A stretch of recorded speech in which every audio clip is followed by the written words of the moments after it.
Inauguration du premier cyberbase municipal dans la commune de Cocody.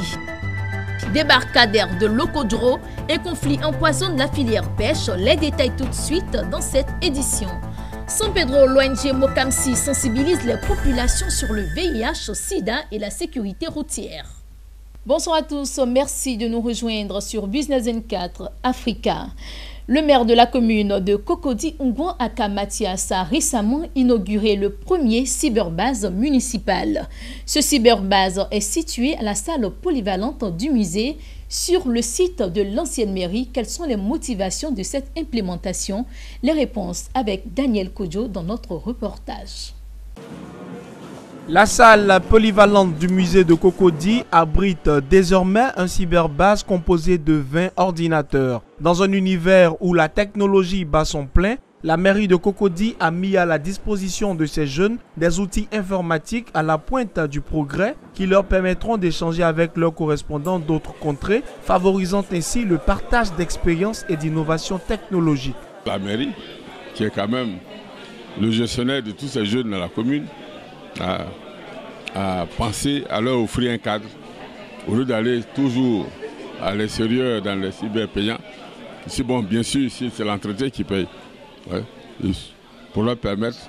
Et puis on leur a mis des formateurs à disposition. Ceux qui viennent, qui ne savent pas manipuler, qui ne savent pas naviguer, bon, il y a des gens sur place qui peuvent les aider. Pour le maire de Cocody, le progrès des jeunes se doit de prendre en compte l'un des éléments de la modernisation, notamment le numérique qui s'avère être indispensable au développement professionnel des jeunes. Plus qu'un concentré d'ordinateurs connectés à Internet, ce cyberbase a en effet une particularité, celle d'octroyer aux jeunes des formations accentuées sur l'informatique, vu que cette discipline est aujourd'hui pratiquée dans quasiment tous les domaines d'activité. La particularité du cyberbase de Cocody est de pouvoir apporter une formation pratique à toute personne désireuse de vouloir se former en informatique. Et donc nous offrons un cadre convivial pour permettre à ces personnes-là de pouvoir mieux se former et mieux maîtriser l'environnement qu'est Internet et qu'est l'ordinateur pour faciliter leur intégration dans le tissu social et dans le tissu professionnel. Kofi Kwame Georges Matelot entend travailler sans relâche afin de garantir des services de qualité aux jeunes de Cocody qui sont tout de même satisfaits de cet espace informatique à vocation éducationnelle leur étant dédié. En tant qu'étudiants en lettres modernes, nous sommes venus en très grand nombre parce que l'un de nos rêves vient d'être réalisé, avoir un cyber au niveau de la commune de Cocody avec cette salle qui nous offre. Je pense que il vient apporter un baume au cœur des étudiants et de la jeunesse de Cocody. Cela va nous permettre également de pouvoir renforcer le background et aiguiser un tant soit peu notre quotient intellectuel. Car aujourd'hui, il est inadmissible de rappeler que l'avenir, c'est la jeunesse. Alors il faut une jeunesse bien formée. Offert gracieusement aux jeunes de Cocody par la mairie, cet espace informatique recevra d'ici peu une autre quantité d'ordinateurs. Ce cyberbase fait partie d'une série d'activités que veut réaliser le maire Aka Ngwan Mathias, car il annoncera plus tard que 4000 livres seront également disponibles dans les locaux de la bibliothèque municipale pour participer au développement personnel et professionnel des jeunes de sa commune. Restons avec Daniel Kodjo pour ce deuxième reportage, mais cette fois-ci on parle de culture. Les éditions maïotiques ont organisé un spectacle culturel et littéraire dénommé La Fresque à l'endroit du personnel de l'AGEROUTE. L'un des objectifs fondamentaux de ce spectacle est de contribuer au développement économique du pays, à la promotion de la culture et de la littérature.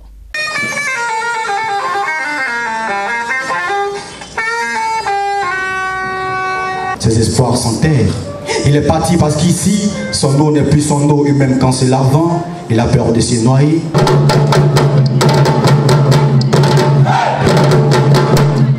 Danse, slam, dessin, musique et pièces théâtrales, retraçant les écrits de l'œuvre de l'écrivain Riquelme intitulée Vicissitude, ont comblé l'après-midi des agents du personnel de l'agence de gestion de route, AGEROUTE. La Fresque, qui est un spectacle culturel et littéraire, a su donner au personnel de l'AGEROUTE un moment de partage et de communion. dans un monde austère où on ne parle que de béton et de fer, c'est toujours une rose d'apporter des éléments culturels. Parce que la culture est partie intrinsèque de la personnalité. Et on construit sa personnalité d'abord de façon culturelle avant d'y ajouter les autres ingrédients. Ce soir, on a assisté à un très beau spectacle, à de beaux slams, des jeunes gens très dynamiques et très inspirés. Et l'œuvre de l'écrivain qui s'appelle Vicissitude, vraiment, je pense que l'entièreté du personnel a apprécié ce spectacle, a apprécié l'œuvre. Certaines entreprises encouragent leur personnel à évacuer leur stress quotidien du boulot par la participation à des activités sportives, mais voilà que l'AGERoute a permis à son personnel de vivre un spectacle culturel à la fois instructif, ludique et didactique. Les échanges littéraires ont toujours été des espaces privilégiés d'enrichissement mutuel, des interfaces où l'on rend un culte au savoir. Des personnes de différentes formations et expériences professionnelles se retrouvent et débattent sur des thèmes d'actualité. Pour ce deuxième épisode de la fresque, les participants ont pris plaisir à discuter avec l'auteur de l'œuvre Vicissitude. Une œuvre que j'ai écrite en 5 temps, c'est-à-dire qui comporte 5 nouvelles, toutes axées sur les maux de notre société. C'était par là notre contribution à trouver les solutions aux maux qui minent notre société. Nous avons évoqué notamment les thèmes de l'immigration, le trafic des enfants, l'homosexualité, la dépravation des mœurs et les dérives de nos politiques qu'il faut bien souvent souligner. Parce que nous en pâtissons tous. Nous avons décrit le phénomène, nous avons tout fait pour orienter le regard du lecteur sur ce qui l'entoure, des choses auxquelles il ne fait pas souvent attention, pour qu'ensemble nous réfléchissions à de meilleures solutions pour une Afrique plus prospère, pour des lendemains meilleurs. La fresque est une initiative des éditions Maïeutique visant entre autres à contribuer à l'ouverture d'esprit des travailleurs, déplacer le livre vers les travailleurs tout en leur faisant connaître les écrivains. En fait, la fresque est une activité littéraire et culturelle. Alors, c'est un débat littéraire qui est organisé et il y a plusieurs autres disciplines qui sont invitées. Il y a la danse chorégraphique,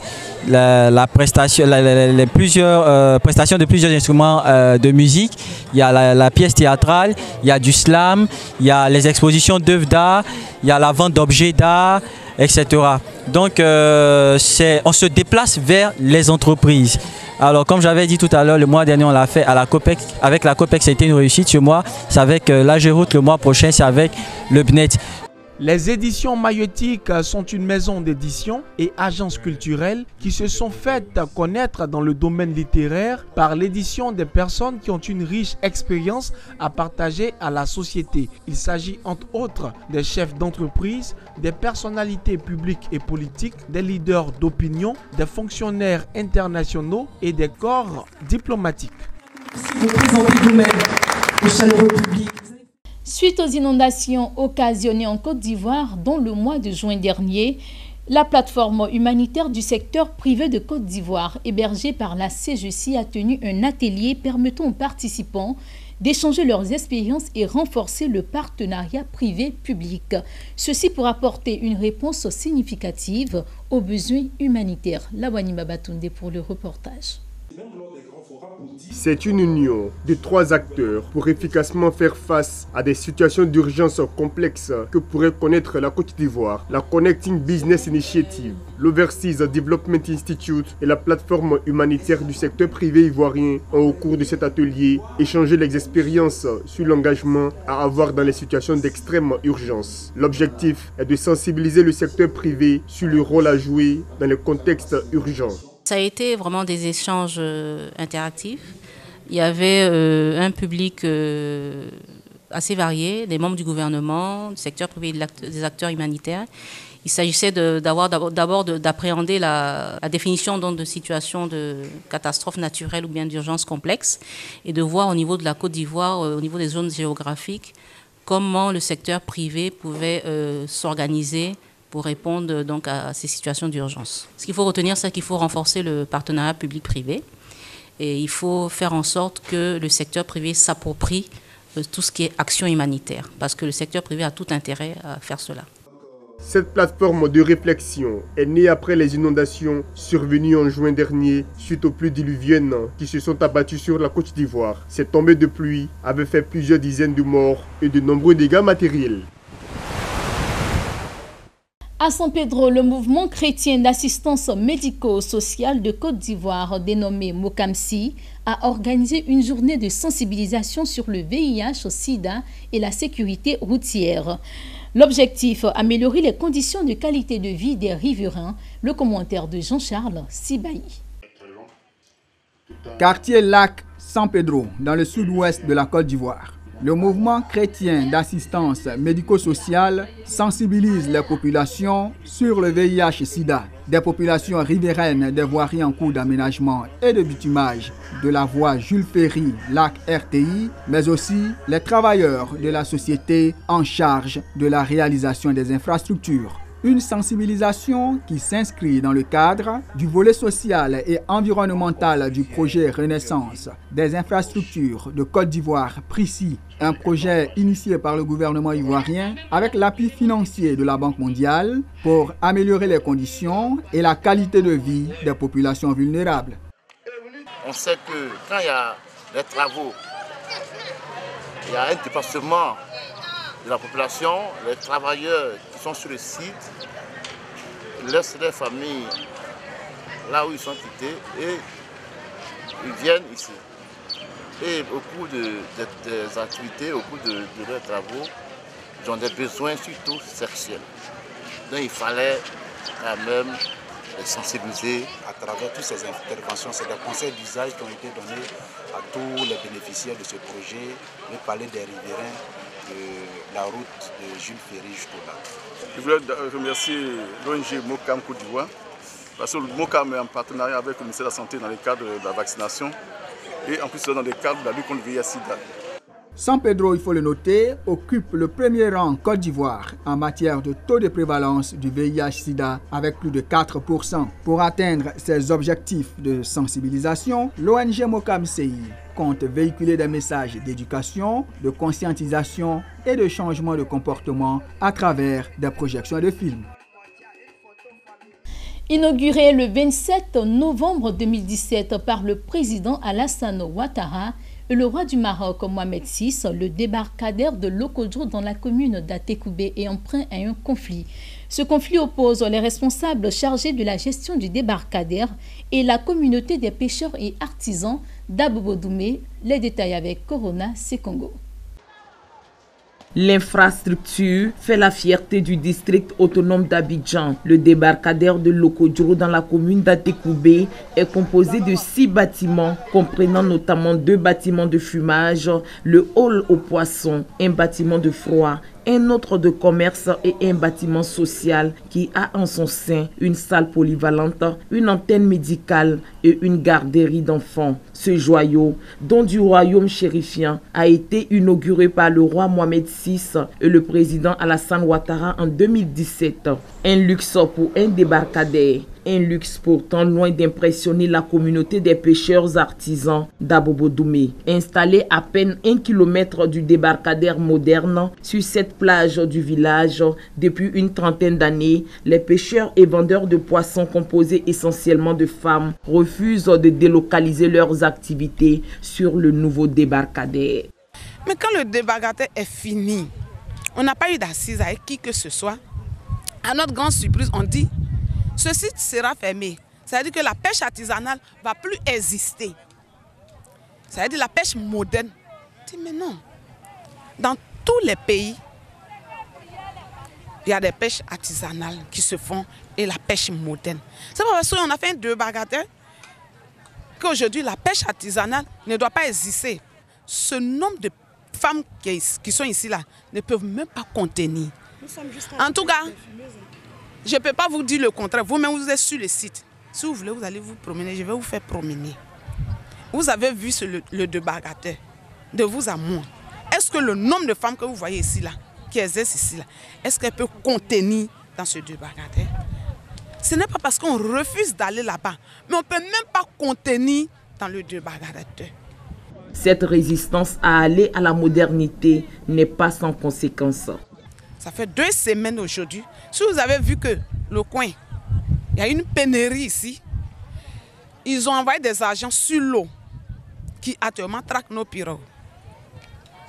La police maritime, la gendarmerie, la FOMAN, qui eux-mêmes viennent travailler ici avec nous, qui savent comment la pêche artisanale se fait, qui sont dans des vedettes sur l'eau. Et quand nos pirogues viennent, qu'ils les traquent de force, ils les attachent pour aller directement dans le débarcadère. Retour sur le nouveau débarcadère de Lokodro pour mieux comprendre les arguments des acteurs qui militent en faveur de la délocalisation des femmes d'Abobo-Doumé.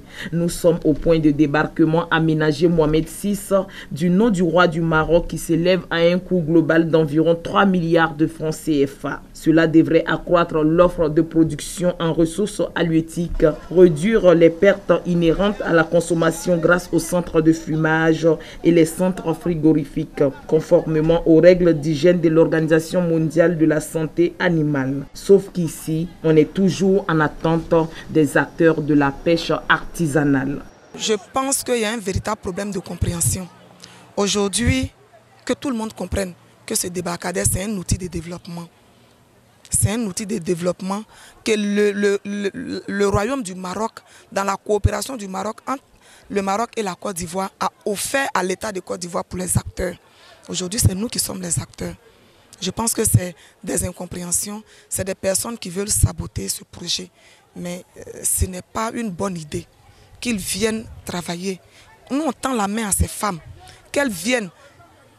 L'État a une politique. Aujourd'hui, c'est l'autonomisation de la femme, c'est le travail pour les jeunes, c'est la sécurité des aliments, c'est aujourd'hui le développement de la pêche artisanale.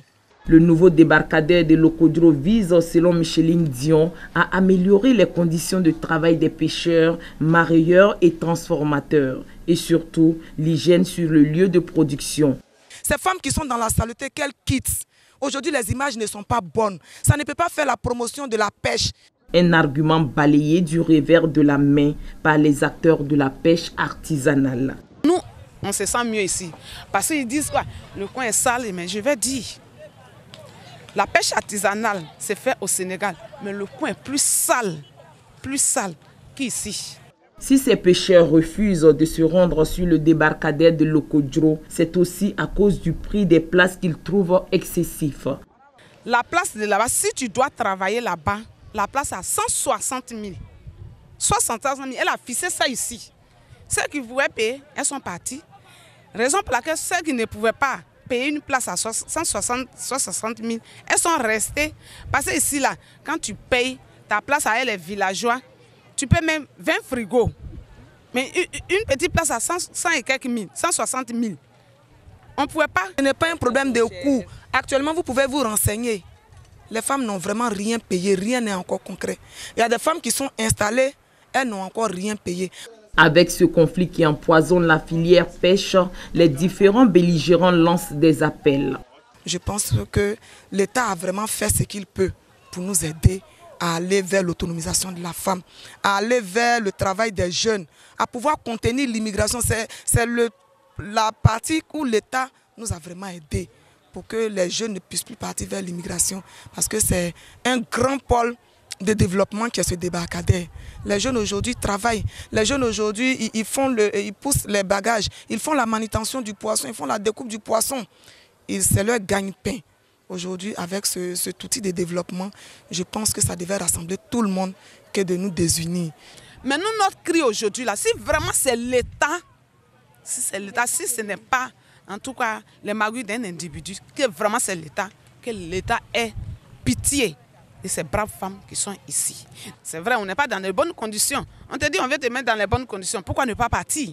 Mais tu vas, et ce que tu as pris à la banque, qui te rembourse? Comment le travail se fait? Tu n'es même pas au courant de tout ça. On te prend comme ça? Ça ne peut pas. Mais ce qu'on sait dans tous les pays africains aujourd'hui, il y a la pêche artisanale et il y a la pêche moderne. En attente d'une solution qui allie les deux parties, le prix du poisson risque d'en pâtir les jours à venir au grand désarroi des consommateurs. Et avant de refermer ce journal, au Mozambique, la Banque du commerce et d'investissement a annoncé via son directeur Casimiro Chikava qu'elle débloquerait 8,3 millions de dollars pour financer le secteur agro-industriel dans le pays. Ce financement devrait être accordé à titre de ligne de crédit. Il devrait viser essentiellement les micro, petites et moyennes entreprises du secteur agro-industriel mozambicain afin d'améliorer leur compétitivité. Voilà, c'est ici que se referme ce journal. Restez sur Business 24 Africa, l'information se poursuit.